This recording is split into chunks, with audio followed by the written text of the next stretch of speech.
CC vision പ്രേക്ഷകർക്ക് സ്നേഹവന്ദനം. ഇന്ന് നിങ്ങളോട് ചില കാര്യങ്ങൾ സംസാരിക്കാനും തൻ്റെ ജീവിത അനുഭവങ്ങൾ നമ്മോട് പങ്കുവെക്കുവാനായി എത്തിയിരിക്കുന്നത് ഡോക്ടർ E.T. എബ്രഹാമാണ്. വർഷങ്ങളായി അമേരിക്കയിൽ ശുശ്രൂഷ ചെയ്യുന്നു. ഇന്ത്യ പെന്തക്കോസ്ത് ദൈവസഭയുടെ സീനിയർ ശുശ്രൂഷകനാണ്. ഈസ്റ്റേൺ റീജിയന്റെ പ്രസിഡന്റുമായിട്ട് അദ്ദേഹം സേവനമനുഷ്ഠിക്കുന്നു. അദ്ദേഹത്തിൽ നിന്ന് തന്നെ കൂടുതൽ കാര്യങ്ങൾ ചോദിച്ചറിയുന്നതാണ് നല്ലത്.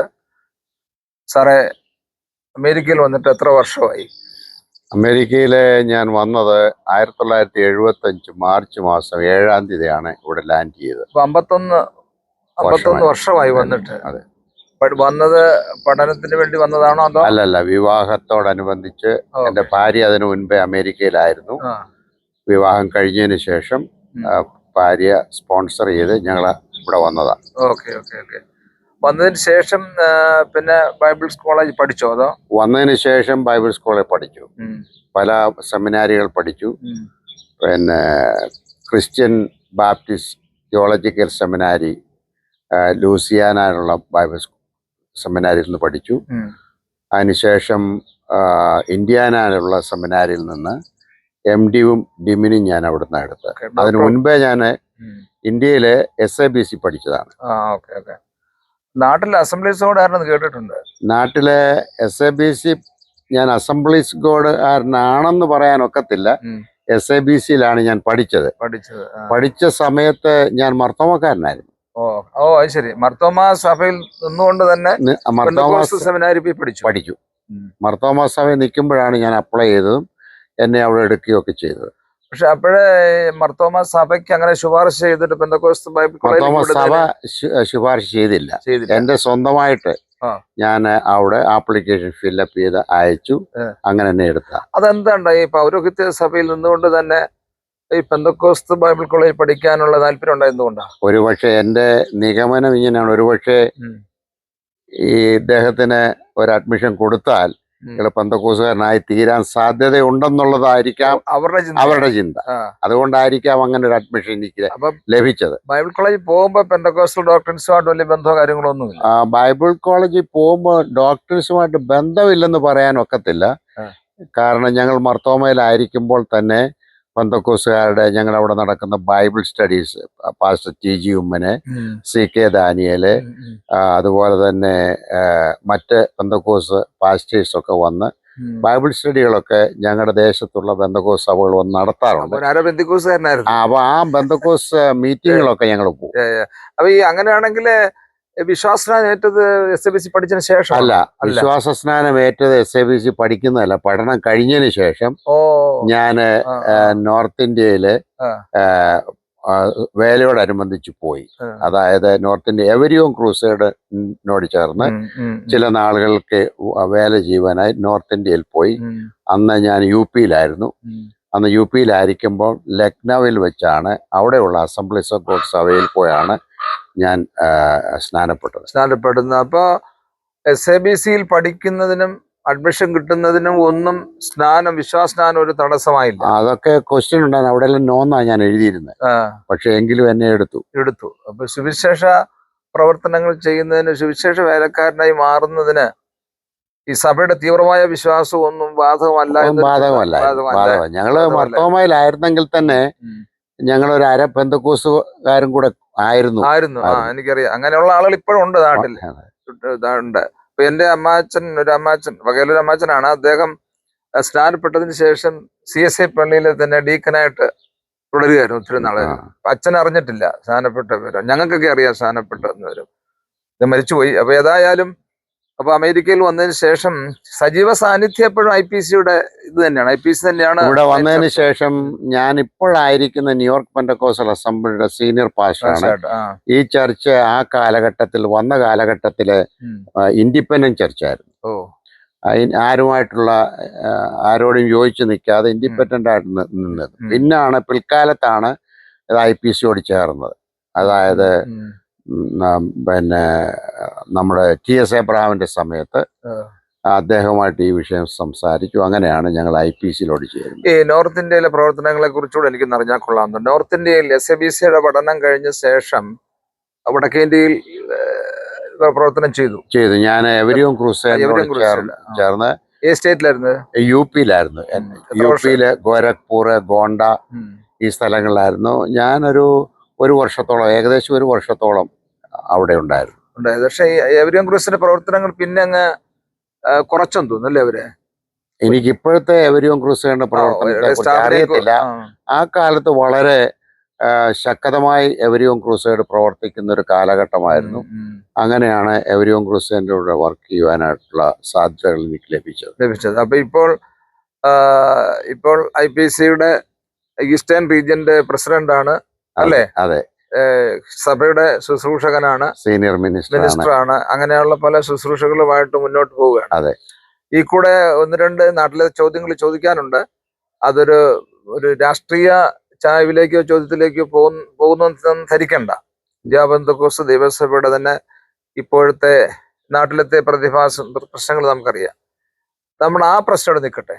എന്താണ് ഇങ്ങനെ ഈ സഭയിൽ ഇങ്ങനെയുള്ള അനാത്മീയത വരാനും ഗ്രൂപ്പിസം ഉണ്ടാകാനുള്ള കാരണം? ബേസിക് എന്തുകൊണ്ടത് അനാത്മീയത ഉണ്ടാകാനുള്ള കാരണം?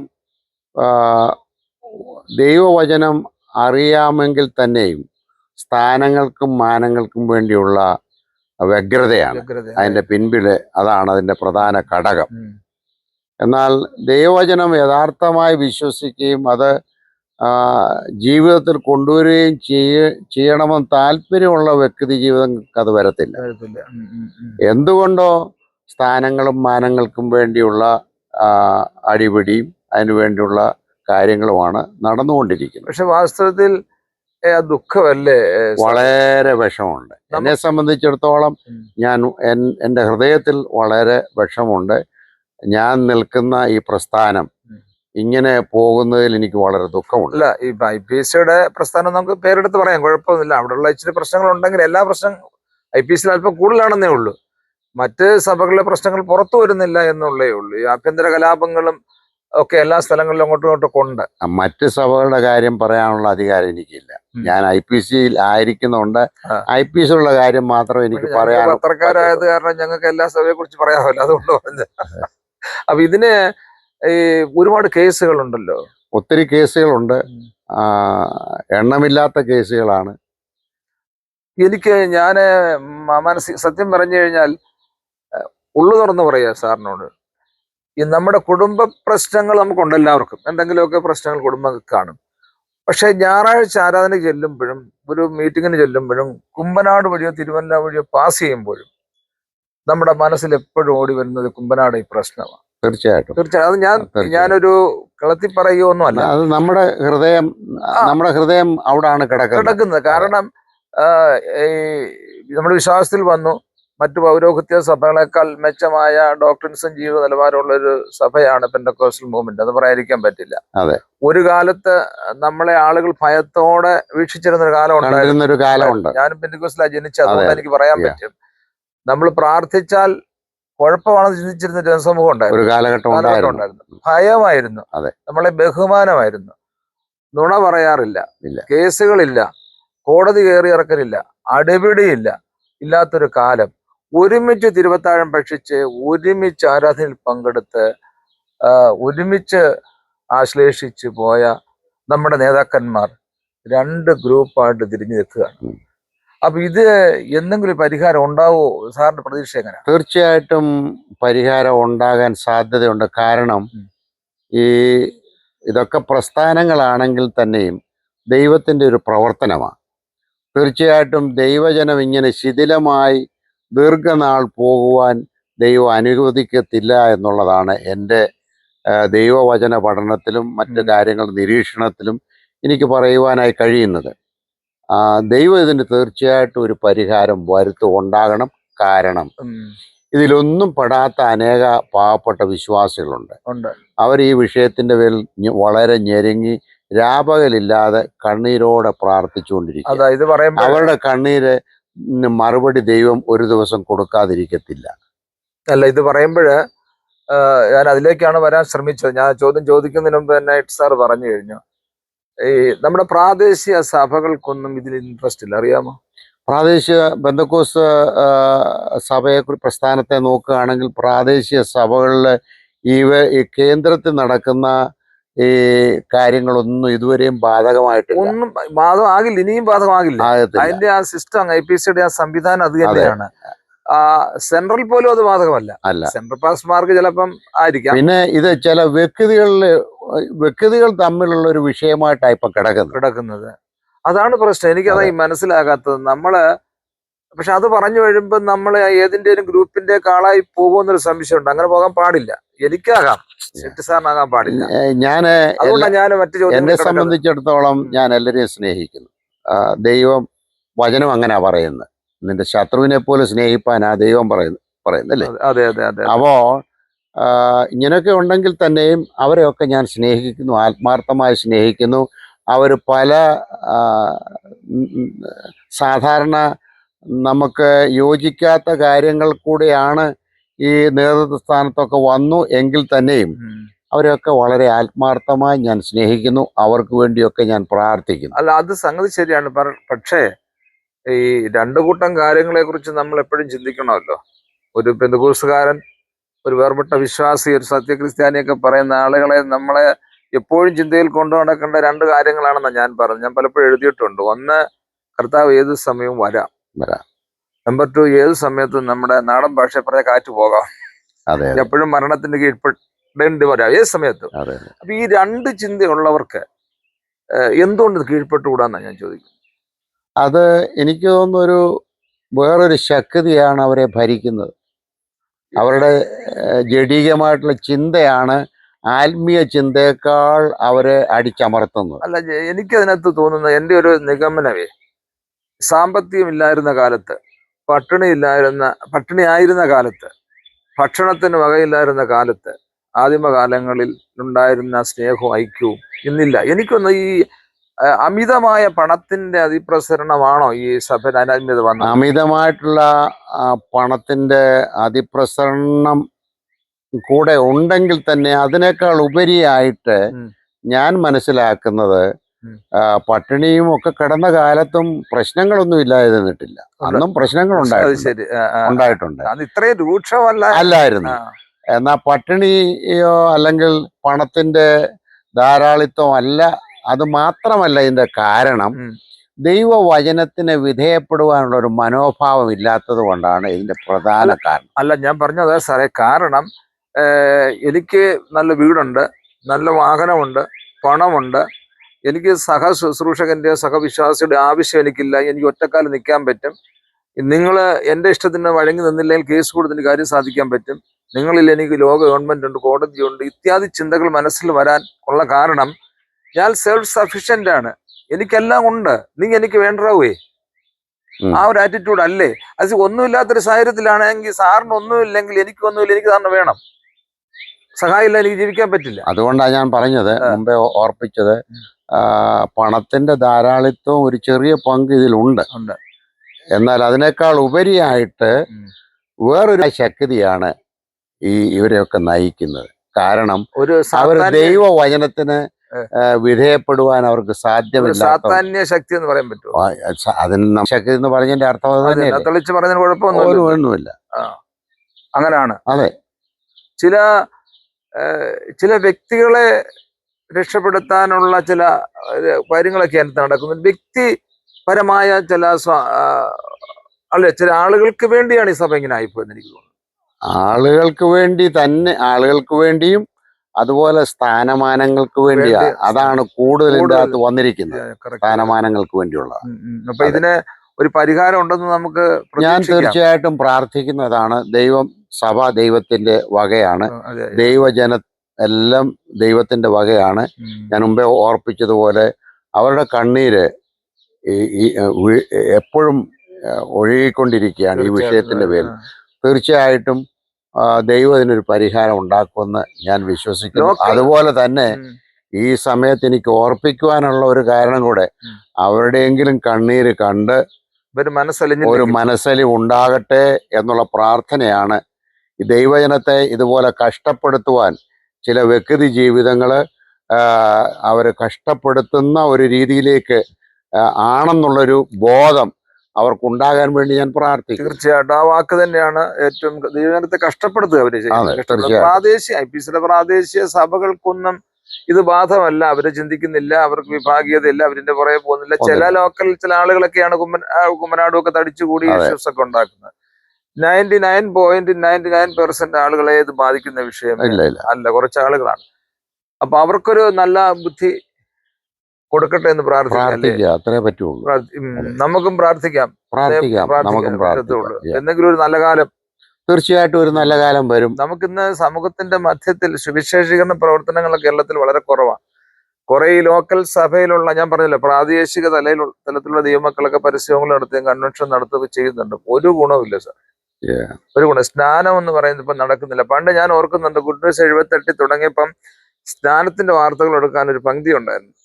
സ്നാന വാർത്തകളെന്നും പറഞ്ഞ് കൊടുത്തിട്ട് ഇന്ന സ്ഥലത്ത് 4 പേര് സ്നാനപ്പെടുത്തു, ഇന്നടത്ത് 5 പേര് സ്നാനപ്പെടുത്തു, ഇന്നാര് സ്നാനപ്പെടുത്തി, ഒരു പേജ് മുഴുവൻ. ഓർക്കുന്നുണ്ടോ ഗുഡ് ന്യൂസിന്റെ? അതിനെ സംബന്ധിച്ച് പറയുകയാണെങ്കിൽ നമ്മുടെ മാധ്യമ പത്രപ്രവർത്തനങ്ങളൊക്കെ നോക്കുകയാണെങ്കിൽ ഞാൻ അതിന്റെ പേരെടുത്ത് പറയാൻ ഞാൻ താല്പര്യപ്പെടുന്നില്ല. എന്നാൽ അതൊക്കെ നോക്കുകയാണെങ്കിൽ പഴയ കാലങ്ങൾ ഉണ്ടായിരുന്ന ലേഖനങ്ങളോ ഉപദേശപരമായി ആത്മീയമായിട്ടുള്ള ലേഖനങ്ങളുടെ വളരെ കുറവ് സംഭവിച്ചിട്ടുണ്ട്. ഇന്നത്തെ പത്രങ്ങളിലൊക്കെ, നമ്മുടെ ക്രിസ്തീയ പത്രങ്ങളുടെ ഹെഡിങ് പോലും എടുത്തു നോക്കുമ്പോൾ നമുക്കറിയാം, ഒരുമാതിരി ഒരു സെക്കുലർ വേർഡിലേക്ക് ചായുന്ന ഒരു ഹെഡിങ്ങും എഴുത്തുകളുമാണ് ഇപ്പോൾ ധാരാളം കാണുവാനായി കഴിയും. എന്നാൽ ആത്മീയ ഉപദേശങ്ങളോ ആത്മീയ കാര്യങ്ങളെ മുൻതൂക്കം കൊടുത്ത് എഴുതുന്ന ലേഖനങ്ങൾ വളരെ കുറഞ്ഞു പോയിട്ടുണ്ട്. അല്ല, അതിനകത്ത് 2 കാര്യങ്ങളുണ്ട്. ഒന്ന്, നമുക്ക് RNI രജിസ്ട്രേഷൻ ന്യൂസ് പേപ്പറിന്റെ രജിസ്ട്രേഷൻ ഡൽഹിയിൽ നിന്ന് കിട്ടുമ്പം പെന്തിക്കോസ് പത്രമെന്നോ കത്തോലിക്ക പത്രമെന്നോ എന്നുള്ള നിലയിലല്ല രജിസ്ട്രേഷൻ കിട്ടുന്നത്. രജിസ്ട്രേഷൻ കിട്ടുന്നത് നമുക്കൊരു സെക്കുലർ പത്രം എന്നുള്ള നിലയിൽ തന്നെയാണ്. രജിസ്ട്രേഷൻ കിട്ടിക്കഴിഞ്ഞാണ് പിന്നെ നമ്മൾ സഭയുടെ പത്രം, ന്യൂസ് രജിസ്ട്രേഷൻ കിട്ടിക്കഴിഞ്ഞാൽ പിന്നെ നമ്മുടെ വാർത്തകളായി നമ്മുടെ പത്രമായിട്ട് അങ്ങ് മാറും. പിന്നെ സമൂഹത്തിന് ഇപ്പം ഞങ്ങളെ സംബന്ധിച്ച് പറയാം, ക്രൈസ്തവത തുടങ്ങിയപ്പോൾ തന്നെ അതൊരു സെമി സെക്കുലർ ആയിട്ടാണ് ഞങ്ങൾ തുടങ്ങിയത്. കാരണം നമ്മൾ ഈ സമൂഹത്തിൽ ജീവിക്കുന്നു, ഗവൺമെന്റ് വിധേയപ്പെട്ട് ജീവിക്കുന്നു, രാഷ്ട്രീയം നമുക്കുണ്ട്, പറയുന്നില്ലെങ്കിൽ നമുക്ക് രാഷ്ട്രീയമുണ്ട്, അതാ സെക്കുലർ രാഷ്ട്രീയമുണ്ട്. തീർച്ചയായിട്ടും. അപ്പൊ അതുമായി ബന്ധപ്പെട്ട് എന്താണ് പെന്തിക്കോസ് എന്ന് കമ്മ്യൂണിറ്റിയോട് പറയാനായിട്ട്, അവരെ കൊണ്ട് വായിപ്പിക്കാൻ ഒരു സെമി സെക്കുലർ സ്വഭാവത്തിൽ ഭയങ്കര പറ്റത്തുള്ളൂ. നമ്മുടെ പത്രങ്ങളെല്ലാം ഇപ്പൊ ഞാൻ ആദ്യം പറഞ്ഞല്ലോ, സ്നാനപ്പെട്ട വാർത്ത, മരണ വാർത്ത, കല്യാണ പരസ്യങ്ങള്, സെമിനാർ, കോൺഫറൻസ്, കുമ്പനാട് കൺവെൻഷൻ, അല്ലെങ്കിൽ പുനലൂർ കൺവെൻഷൻ ആരംഭിച്ചു, തീർന്നു, സമാപിച്ചു, ഇതൊക്കെ വാർത്തകളാണ്. അതിലുപരിയായിട്ട് ജനത്തെ ബന്ധപ്പെടാനായിട്ട് നമ്മുടെ ഒരു വാർത്ത അവർ വായിക്കണമെന്നുണ്ടെങ്കിൽ അവർക്ക് രുചികരമായ രചനകൾ നമ്മൾ കൊടുത്തേ പറ്റൂ. നമ്മുടെ പത്രങ്ങളൊന്നും വെളിയിലാരും വായിക്കാറില്ല. അതുകൊണ്ടാണ് ഞങ്ങളെ ഒരു സ്ഥിതി അതാ. പക്ഷേ ഈ വായനാശീലം പറയുമ്പോൾ അതൊരു മറ്റൊരു സബ്ജക്റ്റ് ആണ് നമ്മുടെ. കാരണം വായനാശീലം കുറഞ്ഞതിന്റെ പ്രധാന കാരണം ഈ സോഷ്യൽ മീഡിയയുടെ അതിപ്രസരം. നമുക്കിപ്പോൾ 2 മിനിറ്റ് കൊണ്ട് ഓടിച്ച് തീരും. നമ്മുടെ വീഡിയോ തന്നെ 15 മിനിറ്റ് കൂടുതൽ ആരും കേൾക്കത്തില്ല. അതാണ് സ്ഥിതി. നിന്ന് വായിക്കാനും കേൾക്കാനും സമയമില്ല. അപ്പം സോഷ്യൽ മീഡിയയുടെ അതിപ്രസരം വന്ന പിന്നെ ഇതെല്ലാം ന്യൂസുകൾ വിരൽ കൊണ്ട് തോണ്ടി ഒരു 10, 15, 20 സെക്കൻഡ് കൊണ്ട് 12 സെന്റിൽ ഒതുക്കുക ഞങ്ങൾ. ഇപ്പൊ മനുഷ്യന് സമയമില്ല. അപ്പം ഈ ബൗദ്ധിക തലത്തിൽ ആളുകളുടെ യാത്ര പുറകോട്ടായി. നമ്മള് ബുക്കിൽ നിങ്ങളൊക്കെ ഒത്തിരി പുസ്തകം എഴുതിയിട്ടുള്ള ആളുകളാണ്. അപ്പൊ അത് വായിക്കുന്ന ആളുകൾ നമ്മുടെ കുറഞ്ഞു വരുന്നു. അങ്ങനെ ബൗദ്ധിക തലത്തിലും ചിന്താധാരയിലും ഒക്കെ ഉള്ള ഒരു കുറവും കൂടെ നമ്മുടെ ഈ ധാരാളം വന്നിട്ടുണ്ട്. അറിവ് ധാരാളം നമുക്ക് ലഭിക്കാനുള്ള സാധ്യതകൾ ഉണ്ടെങ്കിലും ആ സാധ്യതകള് ഉപയോഗപ്രദമാക്കി തീർക്കാൻ ആളുകൾ ശ്രമിക്കുന്നു. സാറേ, സത്യം പറഞ്ഞു കഴിഞ്ഞാൽ നമുക്കും യൂട്യൂബ് ചാനലുണ്ട്. ഇപ്പൊ അതിലേക്കാണ് നമ്മളിത് പോസ്റ്റ് ചെയ്യാൻ ഉദ്ദേശിക്കുന്നത്. ഈ മീഡിയ ഞാനും അതിന്റെ ഭാഗമാണ്. പക്ഷെ ഇത് വലിയ ദോഷം ചെയ്യുന്ന ഒരു സാധനം കൂടിയത്. ഗുണകരമാണ്, അതോടൊപ്പം ദോഷം. എല്ലാ കാര്യത്തിലും ഗുണവും ദോഷവും ഉണ്ട്. ഇപ്പൊ എത്ര പുസ്തകങ്ങൾ എഴുതി? ഞാൻ 6 പുസ്തകങ്ങൾ എഴുതിയിട്ടുണ്ട്. ഇപ്പൊ അടുത്ത പുസ്തക രചനയോ? ദൈവത്തിന്റെ കൈയെഴുത്തെന്ന് പറഞ്ഞ പുസ്തകമാണ് കഴിഞ്ഞ വർഷം പ്രസിദ്ധീകരിച്ചത്. എന്ന് പറഞ്ഞാല് ദൈവവചനം ഏതെല്ലാം ശോധനയിൽ കൂടെ കടന്നുപോയതിന് ശേഷമാണ് നമ്മുടെ കരങ്ങളിൽ വചനമായി ലഭിച്ചിട്ടുള്ളത്. അതിനെ അടിസ്ഥാനപ്പെടുത്തിയാണ് ഞാൻ ആ പുസ്തകം എഴുതിയത്. അപ്പം സാഹിത്യം, ശുശ്രൂഷ മേഖല, സുവിശേഷീകരണം, സഭയുടെ നേതൃത്വ പദവി, ഇങ്ങനെ പല കാര്യങ്ങളിലൊക്കെയാണ് ഇപ്പോൾ നീങ്ങുന്നത്, അല്ലെ? പ്രായാധിക്യത്തിലും നീങ്ങുന്നത്. എനിക്ക് നമ്മുടെ സമൂഹത്തോട് ഒരു 2 മിനിറ്റ് ഒരു മെസ്സേജ് സാർ പറയണം. അത് നമ്മുടെ ലീഡേഴ്സിനോട് തന്നെ പറയണം. നിങ്ങൾ എന്തായി തീരണം, എങ്ങനെ സഭയെ നമുക്ക് വളർത്തിക്കൊണ്ടുവരാം എന്ന ജനത്തോടുള്ള ഒരു 1.5 മിനിറ്റോ എനിക്ക് അവരോടുള്ള ആഹ്വാനം മാത്രം. ലീഡേഴ്സിനോട് നേതൃത്വ നിരയിൽ നിൽക്കുന്ന ആൾക്കാരോട് പ്രത്യേകമായി പറയാനുള്ളത്, നമ്മുടെ കൈക്കീഴിൽ ലഭിച്ചിരിക്കുന്ന ജനത്തെ അവരെ ആത്മീയരാക്കി തീർക്കുക എന്നുള്ളതായിരിക്കണം നമ്മുടെ പരമപ്രധാനമായിട്ടുള്ള ദൗത്യം. അല്ലാതെ അവരെ നമ്മൾ ചൂഷണം ചെയ്ത് നമ്മൾ സ്ഥാനത്തിരിക്കുകയോ നമ്മൾ വലുതാകാൻ ശ്രമിക്കുകയോ ചെയ്യാതെ വണ്ണം അവർക്ക് വേണ്ട ആഹാരം, ആത്മീയ ആഹാരം കൊടുത്ത് അവരെ പരിപോഷപ്പെടുത്തി അവരെ വളർത്തിയെടുക്കുന്നതായിരിക്കണം ലീഡേഴ്സിന്റെ പ്രധാനപ്പെട്ട ചുമതല എന്നുള്ളത് പ്രത്യേക ഇത്തരണത്തിന് ഞാൻ ഓർപ്പിക്കും. ഞാൻ IPC ഈസ്റ്റേൺ റീജിയന്റെ പ്രസിഡന്റായി സേവനം അനുഷ്ഠിക്കുമ്പോൾ എൻ്റെ ഏറ്റവും വലിയ ആഗ്രഹം മറ്റുള്ളവരെ സെർവ് ചെയ്യുവാൻ എനിക്ക് എങ്ങനെ കഴിയും, അവരെ ഏതെല്ലാം രീതിയിൽ ശുശ്രൂഷിപ്പാൻ, കൈത്താങ്ങൽ കൊടുക്കാൻ എനിക്ക് കഴിയും. അതാണ്. അല്ലാണ്ട് ഞാൻ നേതൃത്വം നിര ഇരിക്കുമ്പോൾ ഞാൻ തന്നെ എപ്പോഴും കസാരയിൽ ഇരിക്കണമെന്നുള്ള താല്പര്യം എനിക്കില്ല. ഞാൻ എപ്പോഴും പുറകിരിക്കണം, അവരെ കസാരയിൽ മുന്നിലിരുത്തണം എന്നുള്ള താല്പര്യമാണ് എനിക്കുള്ളത്. അപ്പോൾ ഈ പ്രശ്നം പരിഹരിച്ച് സഭ ഐക്യത്തോടെയും സ്നേഹത്തോടെയും ആദിമകാലങ്ങളിലെ പോലെ ആയി തീരും എന്നുള്ള ശുഭപ്രതീക്ഷ നമുക്ക് വെച്ച് പുലർത്താം, അല്ലേ? തീർച്ചയായിട്ടും സഭ ആദ്യകാലങ്ങൾ ഉള്ളതുപോലെ എല്ലാവരും സ്നേഹത്തിലും ഐക്യതയിലും തിരുവത്താഴം കഴിഞ്ഞതിന് ശേഷം തമ്മിൽ വിശുദ്ധീകരണം ചെയ്ത് പോകുന്ന ആ പഴയ കാലഘട്ടത്തിലേക്ക് സഭ മടങ്ങി വരും എന്ന് ഞാൻ പ്രതീക്ഷിക്കുന്നു. അതിനുവേണ്ടി പ്രാർത്ഥിക്കുന്നു. തീർച്ചയായും അതിനുവേണ്ടി നമുക്ക് എല്ലാവർക്കും പ്രാർത്ഥിക്കുകയും പ്രവർത്തിക്കുകയും ഒരുങ്ങുകയും എഴുതുകയും ചെയ്യാം. ദൈവം നമ്മെ സഹായിക്കട്ടെ.